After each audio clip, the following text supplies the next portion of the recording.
ज्ञान the treasure में आपका स्वागत है और हम आपको बताएंगे आज के युवा पीढ़ी के बारे में। अनुभव, एक तरफ युवा मतलब शक्ति और एक तरफ अनुभव मतलब हमारी जो प्रौढ़ पीढ़ी है वो। वृद्ध पीढ़ी विरोध में है और जवान पीढ़ी अनुभवहीन है। रास्ता कौन बनाएगा? रास्ता बनाने के लिए दो चीज़ों की ज़रूरत होती है, अनुभव की और शक्ति की।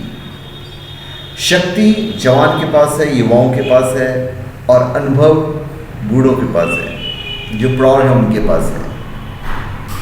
आंखों में उम्मीद के सपने, नई उड़ान भरता हुआ मन, कुछ कर पाने का दमखम और दुनिया को अपनी मुट्ठी में करने वाले साहस को हम युवा कहते हैं और उन्हें युवा कहा जाता है।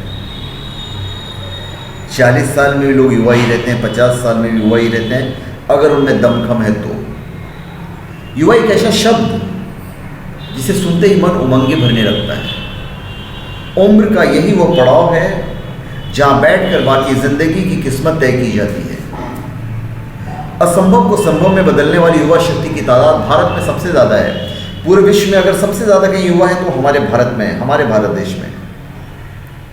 देश में 65% जनसंख्या 35 वर्ष की आयु तक के युवकों की और 25 साल उम्र के नौजवानों की संख्या 50% से भी अधिक है। इस युवा पीढ़ी का सही दिशा में उपयोग करना अत्यंत आवश्यक है। इनका जरा सा भी भटकाव देश की उन्नति में अवनति बदल सकता है, देश की उन्नति को अवनति में बदल सकता है। युवाओं के बारे में कहते हैं, बड़े बड़े लोग ने कहा है, हमारे ओशो ने भी कहा है, युवा होने का एक ही मतलब है, वैसी आप में विद्रोही का जो झुकना नहीं जानती, टूटना नहीं जानती, जो बदलना चाहती है, जो जिंदगी की नई दिशाओं को नए आयामों में ले जाना चाहती है, जो जिंदगी को परिवर्तन करना चाहती है।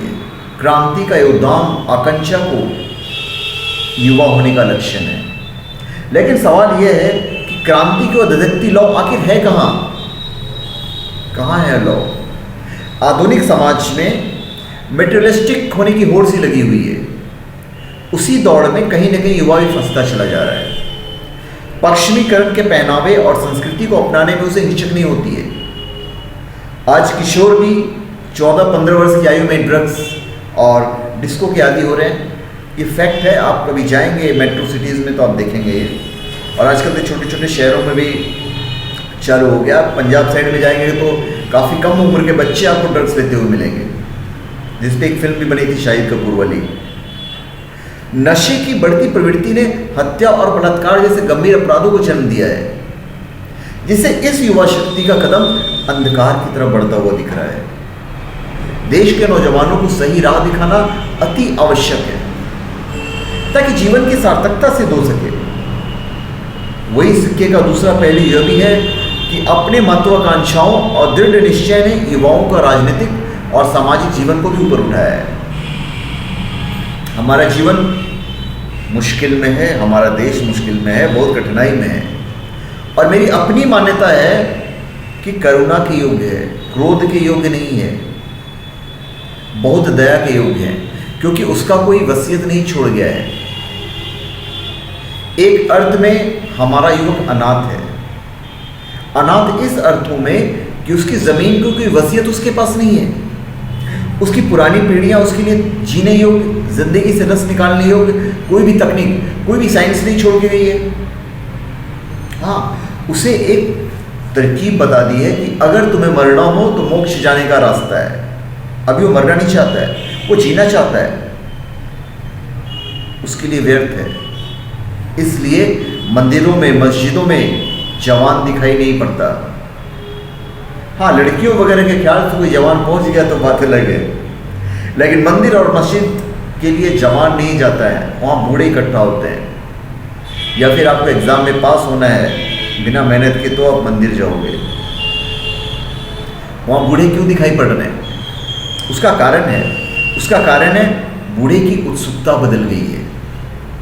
अब वो जिंदा रहने में उत्सुक नहीं है, अब वह ढंग से मरने में उत्सुक है। ठीक है, उसकी उत्सुकता गलत नहीं है, उसकी उत्सुकता की भी तृप्ति होनी चाहिए और उसके चिंतन का भी मार्ग मिलना चाहिए कि मृत्यु के बाद क्या। लेकिन वो जवान का चिंतन नहीं है। तो हम कठिनाई में पड़ गए, रास्ता नहीं है, रास्ता बनाना पड़ेगा। कौन बताएगा ये रास्ता? बड़ी जटिलता का सवाल है, क्योंकि बूढ़े विरोध में हैं, वृद्ध पीढ़ी विरोध में है और जवान पीढ़ी अनुभवहीन है। रास्ता कौन बनाएगा? रास्ता बनाने के लिए दो चीज़ों की ज़रूरत होती है, अनुभव की और शक्ति की। शक्ति जवान के पास है, अनुभव बूढ़े के पास है। उन दोनों के बीच कोई तालमेल नहीं है। जैसे जवान होता है तो रिस्पेक्ट करना छोड़ देता है अपने से बड़े उम्रों के साथ में। आज सबसे ज़्यादा वृद्धाश्रम खुल रहे हैं, क्यों? आपको पता है, हमको भी पता है, सबको पता है। रास्ता बनाने के लिए दो चीज़ों की ज़रूरत होती है, अनुभव की और शक्ति की, और आज उन दोनों का तालमेल नहीं है। रास्ता बनेगा कैसे? रास्ता बनाने के लिए हिंदुस्तान की बूढ़ी पीढ़ी को जवान के प्रति सहानुभूतिपूर्ण होना पड़ेगा। उन्हें जवान के साथ सहानुभूति रखनी पड़ेगी, अपने अनुभव से उसे सचेत करना पड़ेगा, जवान की शक्ति को नियोजित करना पड़ेगा। लेकिन बूढ़ी पीढ़ी निंदा में संलग्न है। आज आप देखोगे तो जो माँ बाप भी हैं उनकी भी गलती है, वो अपने बेटों की बुराइयां करते रहते हैं, अपनी बेटियों की बुराइयां करते रहते हैं। उसने मेरे देखभाल नहीं किया, ये हो गया, वो हो गया, झगड़े वाला, फलना फलना फलना। तो समझदारी की जरूरत है। अरे जवानों के पास समझदारी कहाँ है? अनुभव तो तुम्हारे पास है यार, तुमको तो समझना ही पड़ेगा। बूढ़ी पीढ़ी निंदा में संलग्न है, वो सिर्फ निंदा कर रही है, वो सिर्फ गालियां दे रही है कि सब बिगड़ गए। अरे बिगड़ गए क्या? बिगड़ाने वाले तो तुम ही हो, क्योंकि तुम तो अनुभवहीन थे। बच्चे तो बच्चे ही हैं, संभालने वाले तो तुम हो। लेकिन यह कहने से कुछ फल नहीं होगा कि वो बिगड़ गए। अगर कोई बिगड़ भी गया है तो उसे सुधारने का मार्ग नहीं मिलता है। अगर कोई न बिगड़ा हो तो बार बार कहने से वो भी बिगड़ जाएगा, उसके चित्त में बिगड़ने की दिशा पैदा हो जाएगी।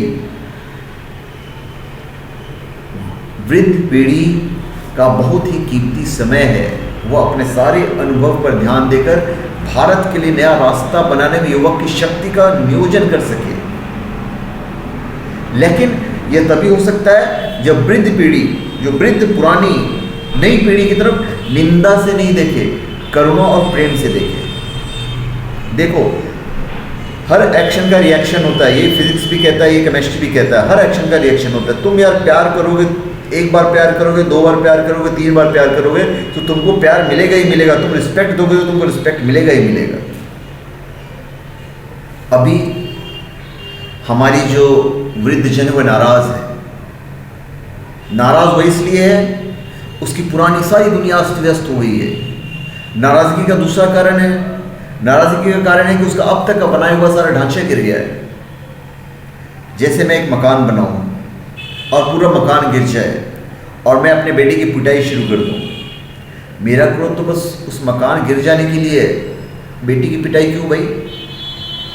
पुरानी संस्कृति का पूरा मकान गिर रहा है, गिर गया है, नाराजगी बेटे पर है।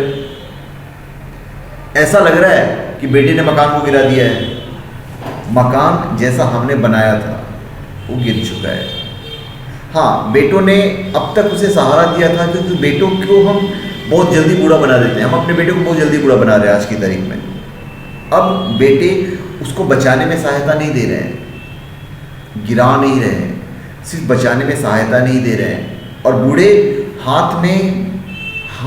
हाथ कैसे किसी मकान को बचा सकते हैं? वो तो गिर रहा है। तो जवान को उस मकान को बचाना पड़ेगा। वो बेटों पर नाराज है, जो वृद्ध है वो बेटों पर नाराज है, उस नाराजगी को छोड़ना पड़ेगा। और मेरी दृष्टि में अगर पिछली पीढ़ी नाराजगी को छोड़ दे तो नई पीढ़ी उसके प्रति आदर से भर सकती है। एक बार करके तो देखो, नाराजगी हटा के तो देखो। जो निंदा करे उसके प्रति आदर नहीं हो सकता है। जवानों को भी समझना चाहिए। क्या होता है, जब एक उम्र हो जाती है तो आदमी थोड़ा सा फ्रस्ट्रेशन होता है, उसे रिस्पेक्ट चाहिए। उसको लगता है यार हमने ज़िंदगी के इतने साल का जो एक्सपीरियंस है और एक कल का लौंडा हमें समझाएगा। जो जवान है वो भी उस उम्र में पहुंचेंगे कहीं ना कहीं। तो इस मेंटेलिटी को समझना पड़ेगा हमारे युवाओं को भी। रिस्पेक्ट दो, रिस्पेक्ट दोगे तो रिस्पेक्ट मिलेगा। जो निंदा करे उसके प्रति आदर नहीं हो सकता है, ये भी हकीकत है। नई पीढ़ी उसके प्रति आदर से भर सकती है। जो निंदा करे उसके प्रति आदर नहीं हो सकती है। नई पीढ़ी का आदर नहीं है पुरानी पीढ़ी के प्रति, ये एक हकीकत है, क्योंकि पुरानी पीढ़ी सिवाय निंदा के कुछ और भी नहीं कर रही है, ये भी हकीकत है। तो दोनों को बदलना पड़ेगा। तो धन्यवाद। आप हमारे चैनल पे सब्सक्राइब करें और अपने कमेंट दीजिए। धन्यवाद।